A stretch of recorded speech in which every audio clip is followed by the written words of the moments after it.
आदि अनंत शिव शक्ति सबका कल्याण करे। सावन मास में आप सभी भक्तों को हार्दिक शुभकामनाएं।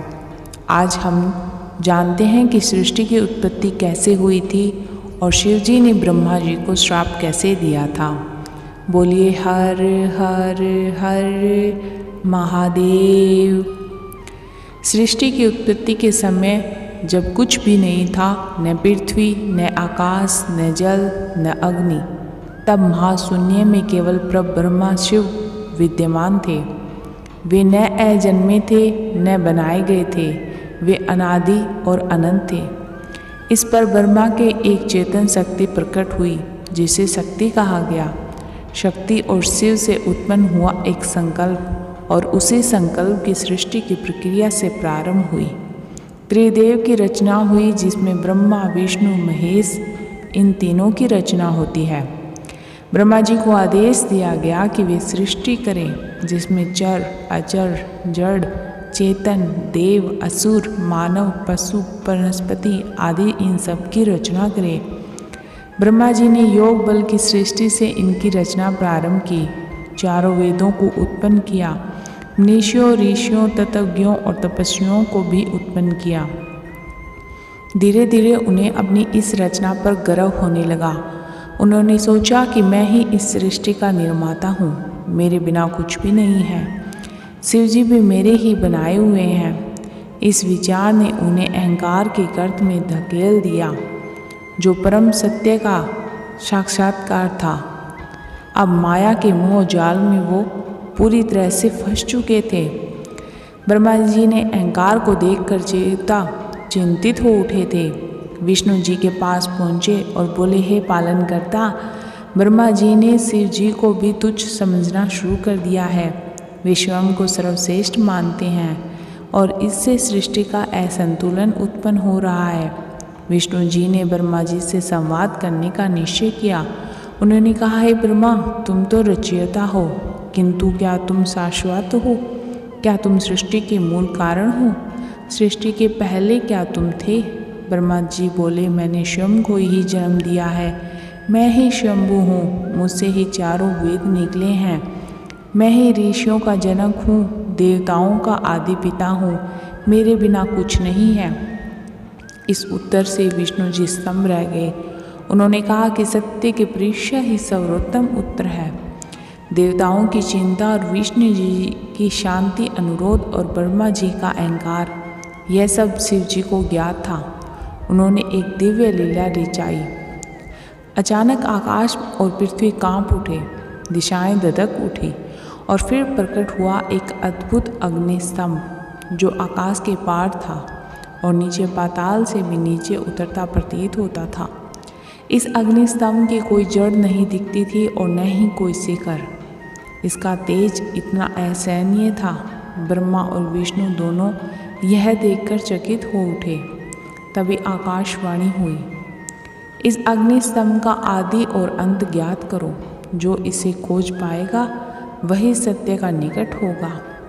ब्रह्मा जी बोले, मैं ऊपर जाकर इसका शिखर देखूंगा, और हंस का रूप धारण कर ऊपर उड़ने लगे। विष्णु जी बोले, मैं नीचे जाकर इसकी जड़ खोजता हूँ, और वे ब्राह्य का रूप धारण करके नीचे पाताल की ओर चल दिए। ब्रह्मा जी ऊपर उड़ते रहे हजारों वर्षों तक, लेकिन स्तंभ का अंत नहीं दिखा। थककर वे विश्राम करना चाहते थे कि उन्हें एक केतकी के पुष्प दिखाई दिया। उस पुष्प में बताया कि वह बहुत पहले इस स्तंभ के शीर्ष के नीचे से गिरा है। तब ब्रह्मा जी ने उससे कहा, तुम मेरे साथ चल और विष्णु जी से कह देना कि मैंने शीर्ष देखा है। केतकी पुष्प इस बात के लिए सहमत हो गया। विष्णु जी पाताल तक गए, लेकिन उन्हें जड़ नहीं मिली। वे लौट आए और स्वीकार किया, हे स्तंभ, मैं तुम्हारी जड़ नहीं जान सका, तुम ही अनंत हो। तभी ब्रह्मा जी केतकी के पुष्प के साथ आए और बोले, मैं शीर्ष तक पहुंच गया हूँ और यह पुष्प इसका साक्षी है।